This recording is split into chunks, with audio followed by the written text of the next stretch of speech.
Good afternoon, all of you. Today we will start equivalent weight of oxidant and reductant, है ना। और बहुत आसान है, लेकिन पहले मैं बताऊंगा आपको balancing of redox reaction half reaction की। ठीक है, बस बहुत इजी है।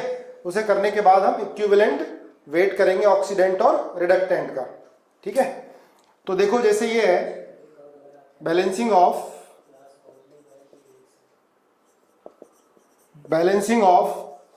Half reaction, balancing of half reaction. जैसे ये है Cr2O72 माइनस, ये बेटा Cr+3 में कन्वर्ट हो रहा है। ठीक है, बस इसको बैलेंस करना है। ये हाफ रिएक्शन है और ये क्या है, ये रिडक्शन हाफ है, ये रिडक्शन हाफ है। ठीक है, it is a reduction half. और इसका एन फैक्टर भी निकालना है हमको, balancing of half reaction. And topic क्या है आज का, इक्विवेलेंट वेट ऑफ, लिख लो equivalent weight of oxidant and reductant, है ना, oxidising agent and reducing agent. ठीक है, तो बैलेंसिंग भी करनी है हाफ रिएक्शन की और ऑक्सीडाइजिंग एजेंट और रिड्यूसिंग एजेंट का एन फैक्टर भी बताना है। ठीक है, इक्विवेलेंट वेट भी बताना है। तो पहले तो क्या लिखाया था मैंने, याद करो, equivalent weight is equals to होता है, equivalent weight is equals to molecular weight upon N factor.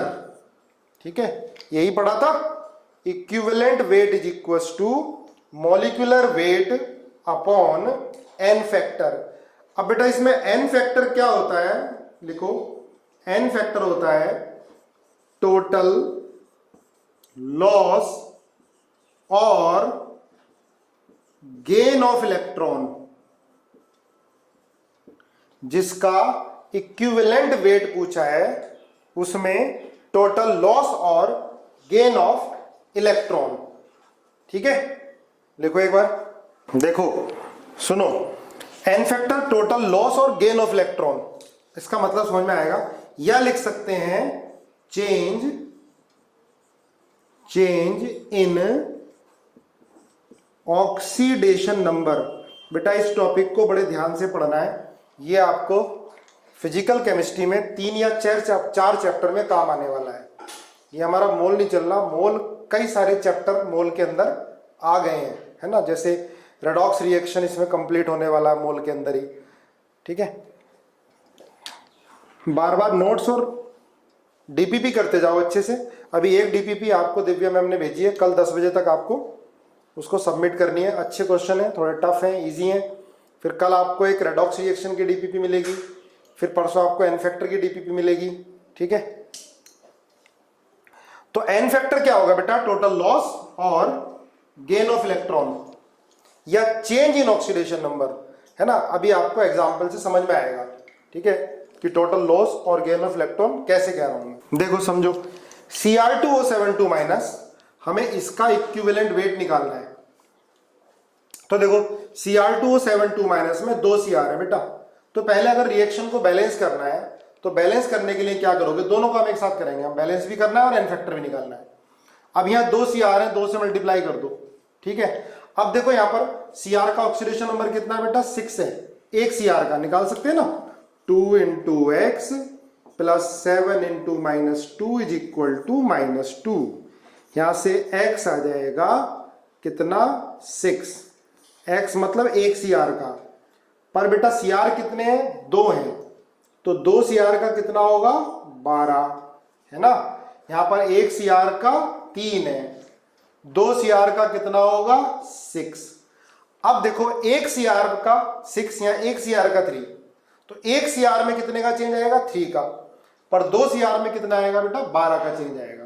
देखो ध्यान रखो, यहाँ 6 का 12 और यहाँ पर कितने हैं, 6, 12 यहाँ 6, 2Cr का 12 ऑक्सीडेशन नंबर है 12, यहाँ 2Cr का 6 है। ये बात क्लियर हुई। अब देखो 6 से 12 कितने का डिक्रीमेंट हो रहा है? 6 का। या कह सकते हैं चेंज कितने का हो रहा है? 6 का। हम 2Cr में क्यों देख रहे हैं? क्योंकि जिसका इक्विवेलेंट वेट पूछा है उसके अंदर 2Cr है ना। 1Cr का ऑक्सीडेशन नंबर 6 है, यहाँ 1Cr का 3 है। 6 से 3, एक में कितने का डिक्रीमेंट? 3 का, पर 2 में कितने का डिक्रीमेंट होगा? 6 का। क्लियर है। यहाँ 2Cr का 12, यहाँ 2Cr का 6, 12 से 6 कितने का डिक्रीमेंट? 6 का। इसका मतलब ये 6 इलेक्ट्रॉन गेन कर रहा है। तो बेटा किसकी तरह बिहेव करेगा ये? जब खुद रिड्यूस होगा तो दूसरे को ऑक्सीडाइज करेगा। और किसकी तरह बिहेव करेगा ये? ऑक्सीडाइजिंग एजेंट की तरह बिहेव करेगा। और इसका एन फैक्टर कितना आएगा? 6 आएगा। और इसका इक्विवेलेंट वेट कितना होगा? m/6 होगा। किसका? Cr2O7 2- का। अब इस हाफ रिएक्शन को हमें बैलेंस करना है, तो भाई कर लो बैलेंस। हमने पूरी रिएक्शन कर लिया, हाफ को भी कर लेते हैं। Cr2O7 2-, ये Cr+3, ठीक है। यहाँ 2Cr है, 2 से मल्टीप्लाई कर दो। क्लियर है। अब इलेक्ट्रॉन क्या होंगे भाई? यहाँ 6 इलेक्ट्रॉन ऐड करोगे क्योंकि रिडक्शन हो रहा है। 2Cr का 12 ऑक्सीडेशन नंबर है, यहाँ 2Cr का कितना? 6 है, तो 12 से 6 का डिक्रीमेंट, तो 6 इलेक्ट्रॉन ये गेन करेगा। ठीक है। अब यहाँ पर देखो ऑक्सीजन कितने बेटा? 7 है। ऑक्सीजन कितने हो गए? 7 है। 7 है, ध्यान रखना है। तो जिधर ऑक्सीजन कम होते हैं उधर उतने H2O ऐड कर दो। ठीक है। जिधर ऑक्सीजन कम होते हैं उधर उतने ही H2O। एसिडिक मीडियम में जिधर हाइड्रोजन कम हो उधर उतने ही H+ आयन। ये बेटा हाफ रिएक्शन है, तो हाफ रिएक्शन में इलेक्ट्रॉन इतने इस तरह से रह जाएंगे। ऑक्सीजन बैलेंस कर दोगे, हाइड्रोजन बैलेंस हो गए। जब कंप्लीट रिएक्शन होती है तो हम इलेक्ट्रॉन को कैंसिल करते हैं, पर यहां पर इलेक्ट्रॉन को हमें लिखना पड़ेगा, दिखाना पड़ेगा कि भाई ये 6 इलेक्ट्रॉन गेन कर रहा है और ये हाफ रिएक्शन बैलेंस हो गई। देखो आगे ये बताओ, MnO4- से Mn+2, ठीक है। एसिडिक मीडियम में ही रिएक्शन को बैलेंस करना है और आपको इसका इक्विवेलेंट वेट भी बताना है कितना होगा। अब जल्दी बताओ इक्विवेलेंट वेट MnO4- N का कितना होगा और रिएक्शन को एसिडिक मीडियम में बैलेंस करना है। एक चीज ध्यान रखना बेटा, सुनो, डिब्बे में बंद करो, नोट्स लिखो। KMnO4 क्या बोलते हैं इसको? पोटेशियम पर मैग्नेट, पोटेशियम पर मैग्नेट। ठीक है। इसका कलर होता है पिंक या कहीं कहीं लिखा होता है पर्पल। ठीक है। अब इसको आपको याद रखना सिर्फ इसी के लिए, BNA। ठीक है। B मतलब basic medium, basic, strongly basic लिखा हो तब, स्ट्रांगली बेसिक या strongly alkaline.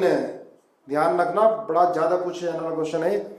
Strongly basic medium होगा तो MnO4- N, नोट करते हो साथ साथ, MnO4- N कन्वर्ट होता है Mn+6 में। अब देखो MnO4- में बेटा Mn का ऑक्सीडेशन नंबर कितना होता है? 7। यहां कितना है? 6। तो कितने का चेंज आ गया? 1 का चेंज आ गया। बेसिक मीडियम लिखा हो तो तुम्हें याद करना पड़ेगा, सिर्फ इसी के लिए है कि MnO4 के लिए, मजबूरी है, हमें लर्न करना है। बेसिक मीडियम में MnO4- N Mn+6 में कन्वर्ट होगा, +7 से +6। कितने का चेंज आ गया बेटा? 1 का। तो बेसिक मीडियम में 1 का चेंज, तो इक्विवेलेंट वेट कितना होगा इसका बेसिक मीडियम में? m/1। ठीक है। Strongly basic alkaline. अगर न्यूट्रल मीडियम दे रखा है, न्यूट्रल, N से मतलब न्यूट्रल, ठीक है, N से मतलब न्यूट्रल। अगर मीडियम न्यूट्रल है या स्लाइटली बेसिक है ना, या स्लाइटली बेसिक न्यूट्रल, तो न्यूट्रल में MnO4 माइनस आयन कन्वर्ट होता है, साथ साथ लिखते जाओ मेरे, MnO4 माइनस आयन कन्वर्ट होता है Mn+4 में, ये MnO2 बोल सकते हो, MnO2। MnO2 में Mn का ऑक्सीडेशन नंबर कितना होता है? 4। यहाँ कितना है बेटा? 7। तो 7 से 4 कितने का चेंज आ गया? 3 का। तो इक्विवेलेंट वेट क्या होता है? M/3, है ना। अब है acidic medium, A for acidic medium. Acidic medium में चेंज होता है 5 का। एसिडिक मीडियम में बेटा लिख लेना इसके नीचे, एसिडिक मीडियम में MnO4 माइनस आयन कन्वर्ट होता है Mn+2 में। अब ध्यान रखना है तुम्हें BNA के MnO4 के लिए, BNA मतलब बनिया। क्या करता है बनिया? 1 3 5, है ना। बनिया क्या करता है? 1 3 5 करता है, ऐसे याद रखो, ठीक है। लेकिन ऐसी बात नहीं है बनिए 1 3 5 करते हैं, बड़ी मेहनत करते हैं बनिए। पिछले सालों से हम देख रहे हैं हर एग्जाम में टॉपर जिंदल, गुप्ता, जैन, बिंदल यही है, ठीक है। वो सब्जेक्ट का भी 1 3 5 कर देते हैं, बिजनेस में भी 1 3 5 कर देते हैं। चालाक तो होते ही हैं लेकिन बहुत मेहनती भी। तो याद रखो BNA मतलब बनिया क्या करेगा? 1 3 5। बेसिक मीडियम में 1 का चेंज, न्यूट्रल में 3 का चेंज, एसिडिक में 5 का चेंज। इक्विवेलेंट वेट क्या हो गया बेटा? M/1। ध्यान रखना है किस में कन्वर्ट होगा? Mn+6 में, याद हो चुका होगा तुम्हें। MnO4 माइनस आयन MnO2 में कन्वर्ट होगा, न्यूट्रल और स्लाइटली बेसिक में, और एसिडिक मीडियम में Mn+2 में। ओनली फॉर KMnO4 के लिए वैलिड है सिर्फ ये, ठीक है। चलो, तो यहां पर आपने तुरंत बता दिया कि 7 से 2 कितने का चेंज? 5 का। तो इक्विवेलेंट वेट M/2 हो गया। देखो मैं K नहीं लिखता, K को छोड़ देता हूं जनरली, क्योंकि K क्या है? K प्लस में इधर भी K प्लस होगा, उधर भी K प्लस होगा। K प्लस में ऑक्सीडेशन नंबर का चेंज नहीं आता, तो जिनमें नहीं आता तो उनको हटा दो और आयनिक फॉर्म में रिएक्शन को ले आओ। तो K प्लस को क्या बोलते हैं बेटा? Spectator ion. ऐसा आयन जिसमें ऑक्सीडेशन नंबर का चेंज ना हो, जिसका कोई यूज ही ना हो, ठीक है, उसको बोलते हैं स्पेक्टेटर आयन। फालतू का आयन, पार्टिसिपेट नहीं कर रहा, ठीक है, तो उसको बोलते हैं स्पेक्टेटर आयन। अब इसको बैलेंस करना है भाई एसिडिक मीडियम में। अब देखो हमें मालूम ही चल गया बेटा, MnO4 माइनस आयन Mn+2 में जा रहा है, तो इसका मतलब क्या है? एसिडिक मीडियम है। तो देखो ये +7 है तो 5 इलेक्ट्रॉन का गेन होगा, है ना। MnO4 माइनस आयन में एक ही Mn है, यहाँ भी एक Mn है, 5 इलेक्ट्रॉन का गेन हो गया। इससे इक्विवेलेंट वेट M/2 आ गया। अब यहाँ 4 ऑक्सीजन है, 4H2O कर दो। अब क्या होगा? इधर हाइड्रोजन 8 है या 8H+, ये हाफ रिएक्शन बैलेंस हो गई। अब मुझे एक ही रिएक्शन MnO4 माइनस आयन और MnO2, ये आपको स्लाइटली बेसिक मीडियम या न्यूट्रल मीडियम में रिएक्शन को बैलेंस करना है। चलो करके दिखाओ, और इसका एन फैक्टर बताओ जल्दी, इक्विवेलेंट वेट बताओ कितना होगा। देखो चलो बैलेंस कर लेते हैं बेटा, +7 +4, ठीक है, चेक कर लेना आप लोगों का सही है क्या। +7 +4, तो यहाँ पे क्या होगा? 3 इलेक्ट्रॉन का गेन होगा, है ना। इधर ऑक्सीजन बेटा 4 है, इधर ऑक्सीजन 2 है, तो जिधर ऑक्सीजन कम होते हैं उधर उतने ही H2O, ठीक है। ध्यान रखो आपने मुझसे बार बार पूछा था सर इस स्टेप को बताओ बेसिक मीडियम में कैसे बैलेंस करोगे, और मैंने बार बार बताया था, आपको भूलना नहीं चाहिए। अब यहाँ पर देखो हाइड्रोजन कितने हैं? 4 है, यहाँ पर हाइड्रोजन एक भी नहीं है, तो मैंने बताया था कि जिधर हाइड्रोजन ज्यादा, बेसिक मीडियम में जिधर हाइड्रोजन ज्यादा उधर उतने ही OH माइनस आयन ऐड कर दो, उसके अपोजिट साइड उतने ही वाटर मॉलिक्यूल दे दो, है ना, फ्री में मिलता है भारत में तो वाटर, ठीक है। जितने OH ऐड किए उतने ही वाटर यहाँ हमने ऐड कर दिए।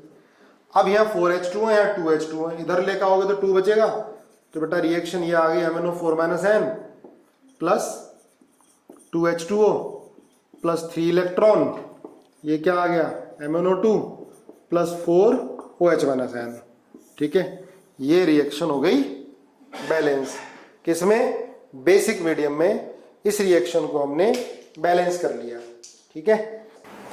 Mn+2 plus H2O2 gives MnO2 plus H2O plus H2O। चलो रिएक्शन को बैलेंस करके दिखाओ, और इसका भी इक्विवेलेंट वेट बताना है, इसका भी बताना है, ठीक है।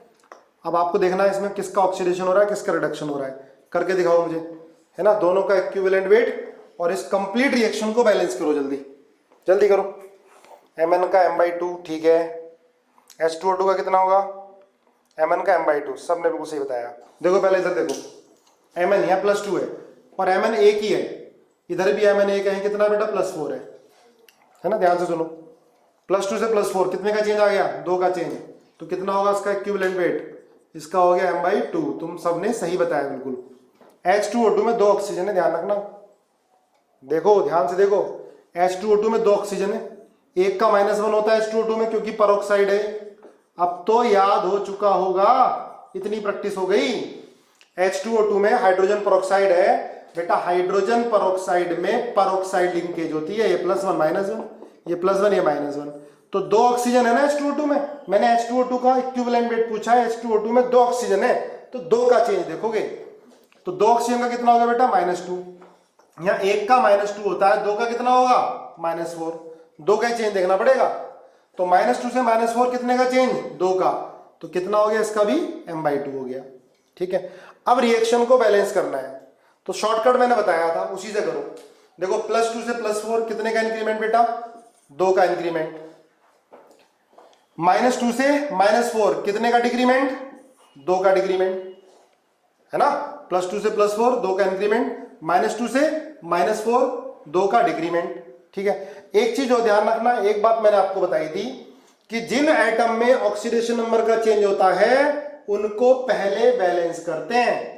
यहाँ Mn1 है, यहाँ भी Mn1 है, कोई जरूरत नहीं बैलेंस करने की। यहाँ ऑक्सीजन 2 है, यहाँ पर ऑक्सीजन 1 है, तो 2 से मल्टीप्लाई करके 2 कर दो इसे, ठीक है। तो यहाँ पर 2 का -2, यहाँ 2 का कितना -4, 2 का डिक्रीमेंट, ठीक है। कैंसिल हो सकते हो, कैंसिल कर दो, एक एक ही बचा, एक एक से मल्टीप्लाई कर दो, इसका मतलब ये काम तो पहले ही हो रखा है, ठीक है। अब हमें क्या बैलेंस करना है, ऑक्सीजन, देखो कितने ऑक्सीजन है, यहाँ 2, यहाँ कितने हैं, 2 और 2 4, इधर बेटा 4 ऑक्सीजन है, इधर कितने ऑक्सीजन है, 2 है। तो जिधर ऑक्सीजन कम होते हैं उधर उतने ही H2O को ऐड कर दो। कितने कम है, यहाँ 2 कम है, तो 2 H2O को ऐड कर दो, ठीक है। यहाँ 4 थे, यहाँ 2 थे, जिधर ऑक्सीजन कम उधर उतने ही H2O को ऐड कर दिया। अब बात आ गई हाइड्रोजन, रिएक्शन किसमें कराना है, बेसिक मीडियम में। देखो कितने हाइड्रोजन हो गए यहाँ पर, 4 और 2 6, यहां पर कितने हैं, 4 है। तो क्या बताया था, जिधर हाइड्रोजन ज्यादा, सुनो फिर से ध्यान से, बेसिक मीडियम में, जिधर हाइड्रोजन ज्यादा उधर उतने ही OH-N, उसके अपोजिट साइड उतने ही वाटर मॉलिक्यूल, ठीक है। अब देखो यहाँ वाटर मॉलिक्यूल कितने हैं, 2 हैं, यहाँ वाटर मॉलिक्यूल कितने हैं, 4 हैं।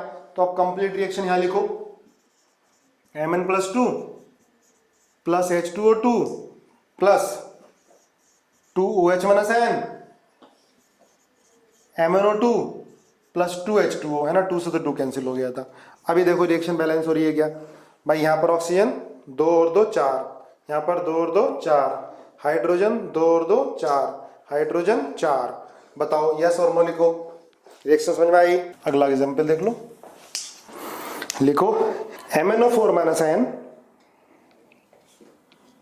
MnO4-N plus NO2-N, MnO2 plus NO3-N, इन दोनों का एन फैक्टर भी बताना है और रिएक्शन भी बैलेंस करनी है, और क्विक, जल्दी करो, इजी है बहुत। और ये भी बताना है हाउ मैनी मोल्स ऑफ, पहले भी कराया मैंने ये, how many moles of MnO4-N require to oxidize 1 mole of NO2-। देखो KMnO4 MnO4-N क्या बोलते हैं इसको, मैग्नेट आयन, पर manganate ion, sorry, NO2 minus को बोलते हैं नाइट्राइट आयन, NO3 माइनस को नाइट्रेट आयन, और MnO2 देखो ये बेसिक मीडियम में 1 mole of NO2 minus in basic medium. और आप समझ गए अगर MnO2 में जा रहा है तो बेसिक मीडियम ही होगा, MnO4 माइनस N इन बेसिक मीडियम।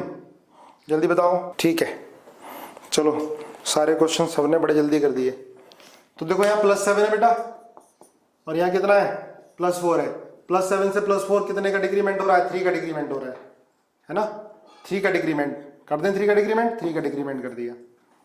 देखो ध्यान से, और इसका n फैक्टर कितना हो गया? 7 से 4 3, तो इक्विवेलेंट वेट कितना हो गया बेटा? m/3 हो गया।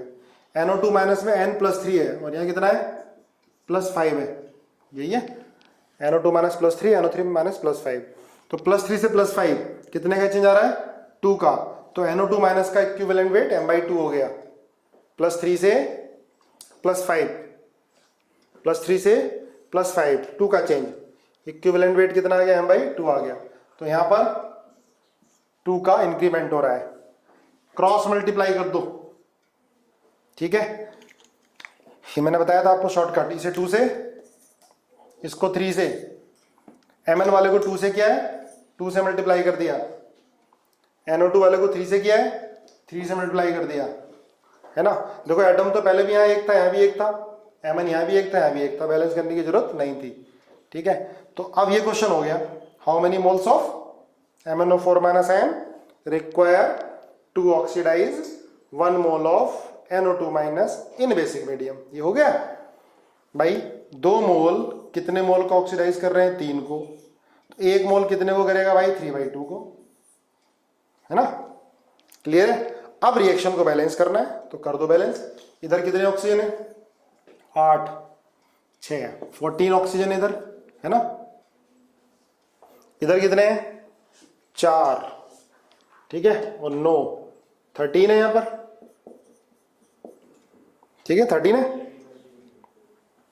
अब जिधर ऑक्सीजन कम होते हैं उधर उतने ही H2O को ऐड कर देते हैं, जिधर ऑक्सीजन कम उधर उतने ही H2O।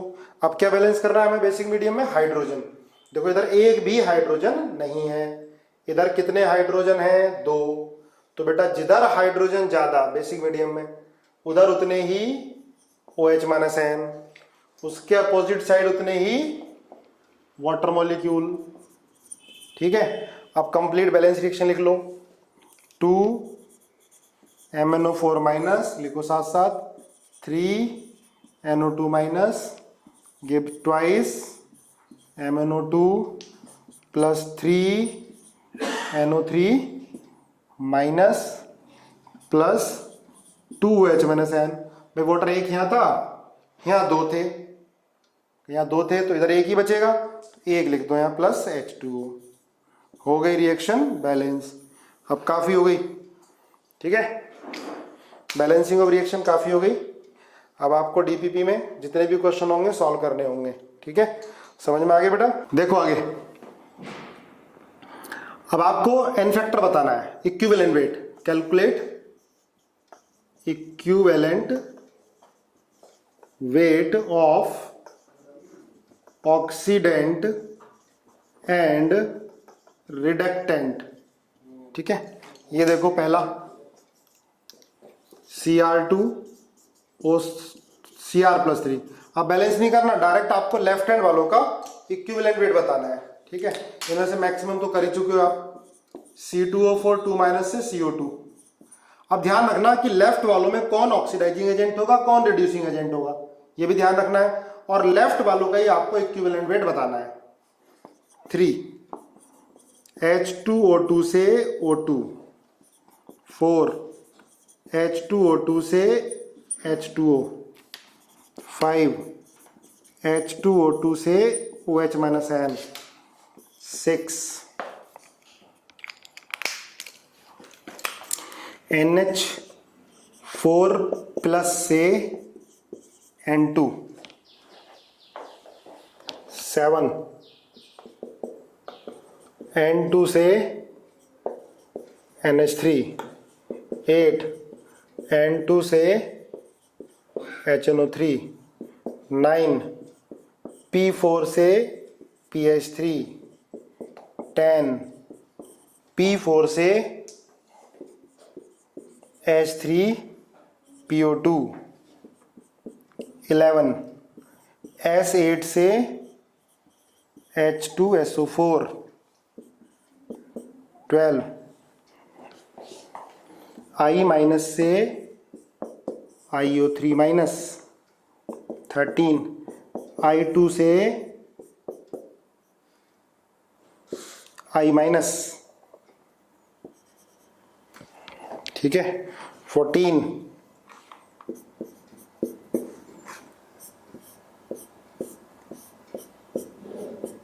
NH2 से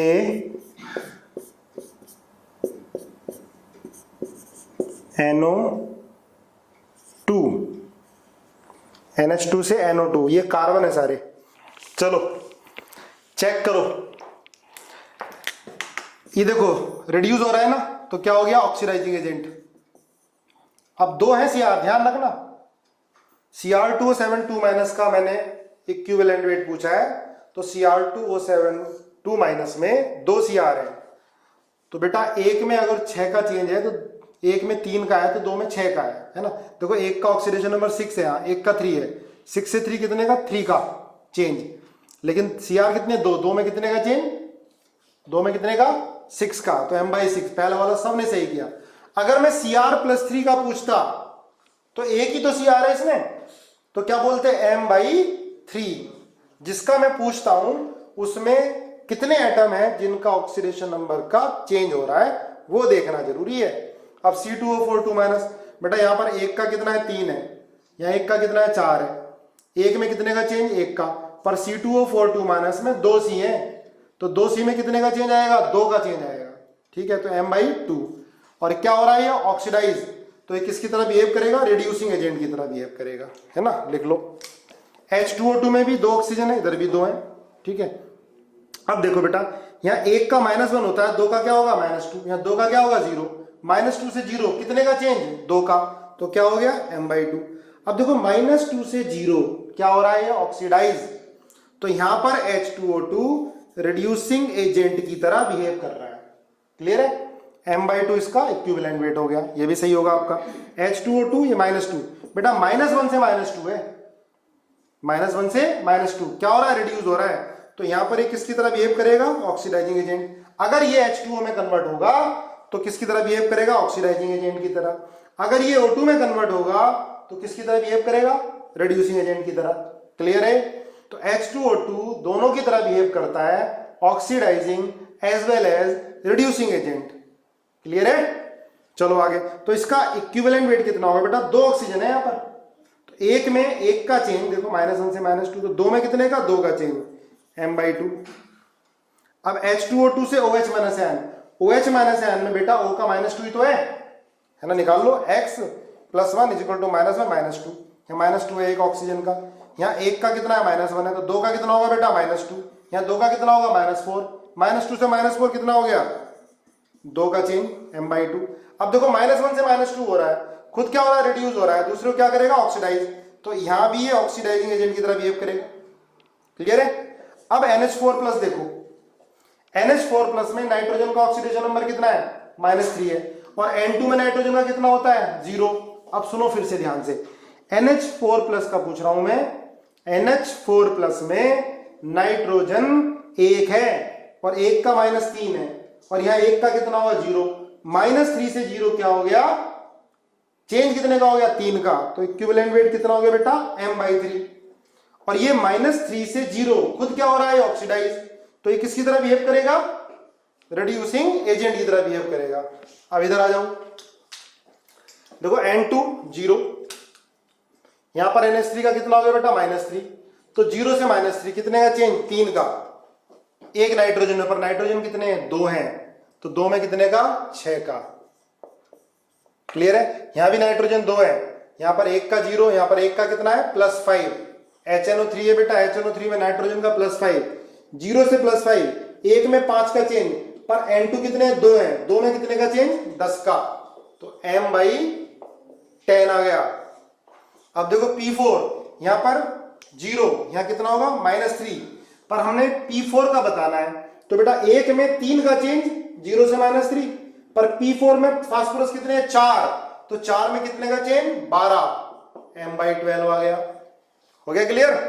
यहां भी देखो P4 0, ये कितना है बेटा 1 है, S3PO2 में फास्फोरस का ऑक्सीडेशन नंबर 1 है। तो 0 से 1, एक में 1 का चेंज, पर फास्फोरस कितने 4 है, तो 4 में 4 का चेंज, m/4 हो गया। क्लियर है।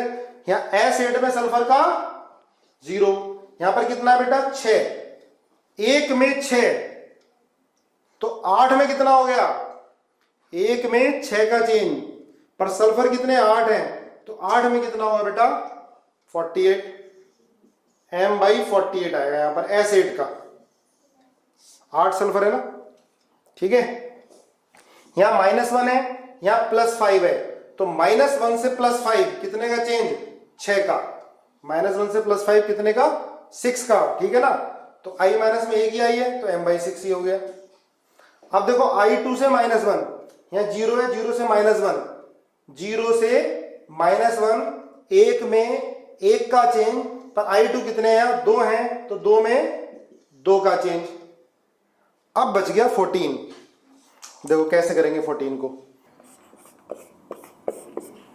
इस कंसेप्ट पर, इसी क्वेश्चन पर, इसका यूज करके आईआईटी में 2 बार क्वेश्चन आ गया सेम, और मेडिकल में रिपीट भी हुआ है और भी हो सकता है।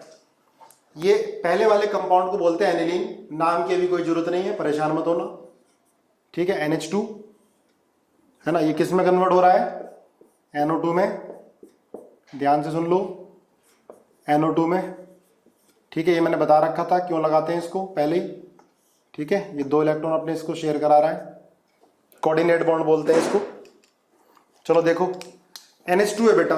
अब बताओ नाइट्रोजन और हाइड्रोजन में कौन ज्यादा इलेक्ट्रोनेगेटिव है, नाइट्रोजन, तो ये अपनी तरफ इलेक्ट्रॉन खींचेगा, यहाँ +1 आएगा, यहाँ भी क्या आएगा +1 आएगा, है ना। नाइट्रोजन और कार्बन, ये कार्बन है, नाइट्रोजन और कार्बन में कौन ज्यादा इलेक्ट्रोनेगेटिव होता है, नाइट्रोजन ही होता है, ये भी अपनी तरफ खींचेगा, यहाँ भी +1 आएगा। देखो यहाँ +1, यहाँ +1, यहाँ +1, तो नाइट्रोजन पे कितना हो गया बेटा -3। ठीक है। देखो इनमें से किसी का चेंज नहीं होगा, सिर्फ नाइट्रोजन का चेंज हो रहा है। ऑक्सीजन तो नाइट्रोजन पे ऐड हो रहा है भाई, हो तो ऑक्सीडेशन ही रहा है, removal of hydrogen, addition of oxygen. अब यहां देखो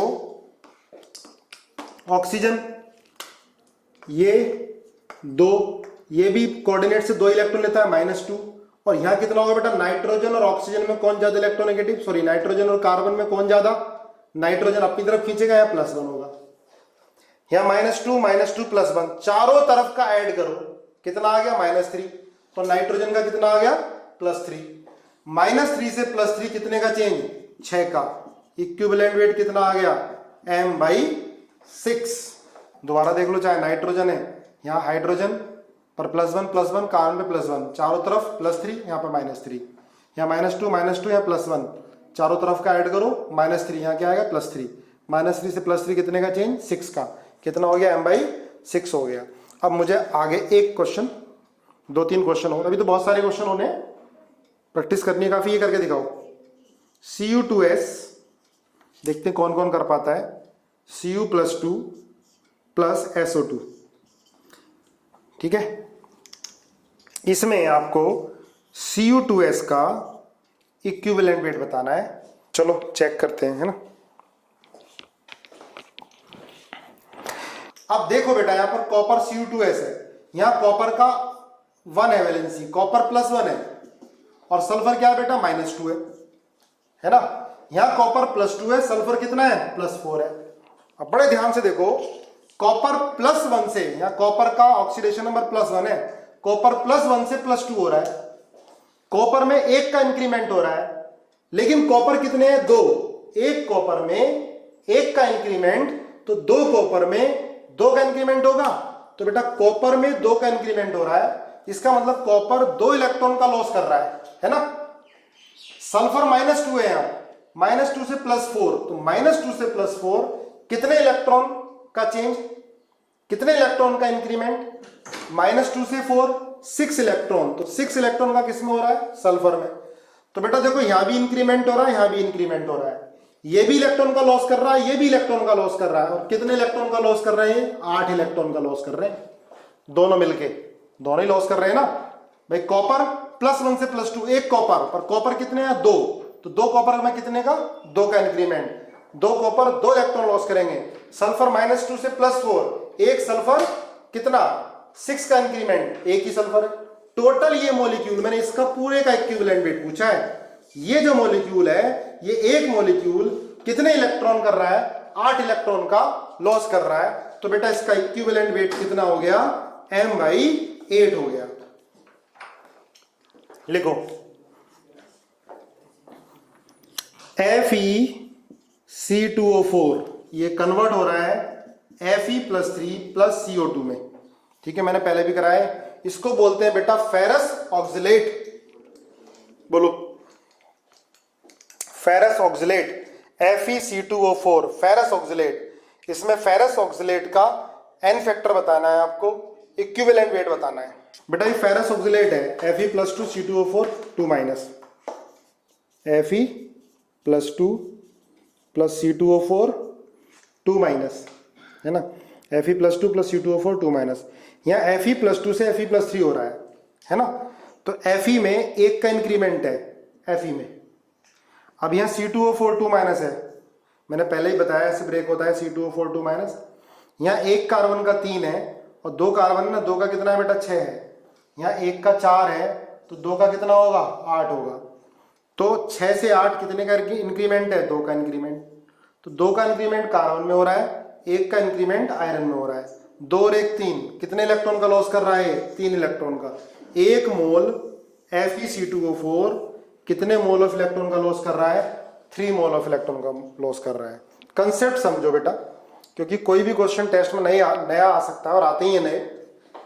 ठीक है, समझने की कोशिश करो। ये मत सोचा करो कि जो क्वेश्चन कर रहे हैं हम, जिनकी हम प्रैक्टिस कर रहे हैं वही टेस्ट में आएंगे। ठीक है, ऐसा नहीं होता, क्वेश्चन नए ही मिलेंगे। कंसेप्ट समझो। तो इसका इक्विवेलेंट वेट m/3 आ गया, तुम सबने सही कर लिया। अब देखते हैं इसे कौन कौन कर पाता है। FeS2 Fe+3 SO2। देखो ये ऐसा एग्जाम्पल है जिसमें सल्फर पर -1 चार्ज होता है। ये ऐसा एग्जाम्पल है जिसमें सल्फर पर -1 चार्ज होता है, ध्यान रखना। एक सल्फर -1, 2 पर -2 और Fe पे कितना होगा? +2। इसमें FeS2 का इक्विवेलेंट वेट बताना है, n फैक्टर बताना है FeS2, है ना। ये भी देखो बार बार आने वाला क्वेश्चन है FeS2, समझो ध्यान से इसको। ठीक है बेटा, आप समझना बहुत जरूरी है, क्योंकि ये बेस बन रहा है आपका 11-12 दोनों केमिस्ट्री का। इस चैप्टर में कई सारे चैप्टर आ रहे हैं, ये मत सोचना कि एक ही चैप्टर चल रहा है। इसलिए DPP नोट्स बार बार पढ़ते जाओ, और ये जो रिएक्शन है सारी आगे यूज होनी है, आपको लर्न हो जाएंगी ये। चलो देखो यहाँ पर बेटा Fe+2 है, तो ध्यान रखना इस एग्जाम्पल में FeS2 में सल्फर पर -1 चार्ज होता है। ऐसे Fe+2 S2 2 में टूटता है, ये Fe+2 S2 2 है ना, जैसे परोक्साइड में होता है चार्ज SS -1 है ना। अब समझो इसको। देखो बेटा +2 से +3, Fe में कितने का इंक्रीमेंट है? एक का इंक्रीमेंट है, यहाँ +2 है +3। अब सल्फर यहाँ -1 है, एक का, और 2 का कितना हो गया? -2। एक सल्फर पर -1 है, पर S2 है ना, 2 सल्फर है ना, 2 सल्फर पर -2।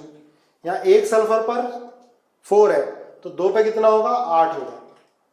तो सल्फर में -2 से +8 कितने का इंक्रीमेंट हो गया? 10 का। तो सल्फर में कितने का इंक्रीमेंट हुआ? 10 का। Fe में कितने का इंक्रीमेंट? 1 का। सल्फर में कितने का इंक्रीमेंट? 10 का। टोटल का पूछा है ना मैंने, ये दोनों मिला के कितने इलेक्ट्रॉन का लॉस कर रहे हैं? 11 इलेक्ट्रॉन का लॉस कर रहे हैं। तो इक्विवेलेंट वेट कितना हो गया? m/11 आया। मैं एक बार फिर बता देता हूं तुम्हें, सुनो ध्यान से जिनका नो है। देखो बेटा ये FeS2 है, यहाँ पर Fe+2 है, और सल्फर पर, दोनों सल्फर पर मिला के -2 है ना। यहाँ 2 का -2 है, यहाँ 1 का +4 है, तो 2 का कितना होगा बेटा? +8 होगा। तो -2 से +8 कितने का इंक्रीमेंट? 10 का इंक्रीमेंट सल्फर में। आयरन +2 से +3 1 का इंक्रीमेंट आयरन में। तो दोनों मिला के कितने इलेक्ट्रॉन का लॉस कर रहे हैं? 11। 10 का ये, 1 का ये। तो क्या बताया था मैंने, एन फैक्टर क्या होता है ऑक्सीडेंट और रिडक्टेंट में, टोटल लॉस और total gain of electron. Clear है? तो ये क्या हो जाता है बेटा, इट विल 1m/11, तो इसका एन फैक्टर 11 हो गया। देखो बहुत अच्छे क्वेश्चन का जवाब दे रहे हो आप लोग, बहुत बढ़िया क्वेश्चन है। अभी इजी लग रहे हैं आपको, कराने के बाद आगे क्वेश्चन करोगे आप टाइट्रेशन वगैरह के तो बड़े काम आने वाले हैं। तो ये बड़े अच्छे लेवल के क्वेश्चन कर रहे हो। अब एक लास्ट क्वेश्चन है Fe2S3, बेटा सल्फर पर -2 होगा, इसमें Fe पर +3 होगा। ये कन्वर्ट हो रहा है FeSO4 में और SO2 में। ये 2 सल्फर इसमें जा, 3 सल्फर है ना, 2 इसमें जा रहे हैं और 1 इधर जा रहा है। Fe2S3 का आपको एन फैक्टर बताना है। बेटा यहाँ Fe है 2, ठीक है, 2 ही Fe इधर हो गए। यहाँ 1 Fe का +3, 2 Fe का कितना है 6 है, +6 है ना। 1 Fe का +3 है, 2 Fe का कितना होगा +6, या ऐसे कर लो भाई, 1 Fe का +3 ऑक्सीडेशन नंबर है, यहाँ 1 Fe का कितना है भाई, Fe कैसे टूटेगा, ये Fe +2 + SO4 2- है ना। यहाँ 1 Fe का +3 है, यहाँ पर 1 Fe का +2 है, तो +3 से +2 1 का डिक्रीमेंट 1 में, पर Fe कितने 2 हैं, 2 में कितने का डिक्रीमेंट, 2 का डिक्रीमेंट हो रहा है आयरन में, आयरन में 2 का डिक्रीमेंट हो रहा है, ये 2 इलेक्ट्रॉन गेन कर रहा है। अब देखो सल्फर, यहां बेटा सल्फर -2 है, पर सल्फर -2 है, पर सल्फर के 3 सल्फर हैं, सल्फर कितने 3 है, जिसमें 2 किस में जा रहे हैं +6 में और 1 किस में जा रहा है +4 में। तो ऐसे कर लो, -2 यहां +6 में और +4 में। ध्यान से सुनो, देखो -2 से +6 कितने का इंक्रीमेंट, 8 का, 1 सल्फर में, पर +6 में 2 सल्फर जा रहे हैं, तो 2 में कितने का है बेटा 16 का। यहां -2 से +4 1 ही सल्फर है, -2 से +4 6 का इंक्रीमेंट है भाई। टोटल सल्फर 3 है ना, 3 है, 2 तो इसमें चले गए और 1 इसमें चला गया। इनमें 1 में 8 का इंक्रीमेंट, 2 में कितने का 16 का, टोटल तीनों में कितने का इंक्रीमेंट हो गया 22 का। तो बेटा सल्फर में 22 का इंक्रीमेंट, आयरन में 2 का डिक्रीमेंट। जब किसी कंपाउंड में एक एटम में इंक्रीमेंट हो रहा हो, एक में डिक्रीमेंट हो रहा है, सब्ट्रैक्ट कर दो भाई, ये 2 इलेक्ट्रॉन गेन कर रहा है, ये 22 इलेक्ट्रॉन लॉस कर रहा है, तो टोटल लॉस 20 इलेक्ट्रॉन का हुआ ना, इक्विवेलेंट वेट कितना हुआ m/20 हो गया। क्लियर है? इक्विवेलेंट वेट कितना हो गया m/20।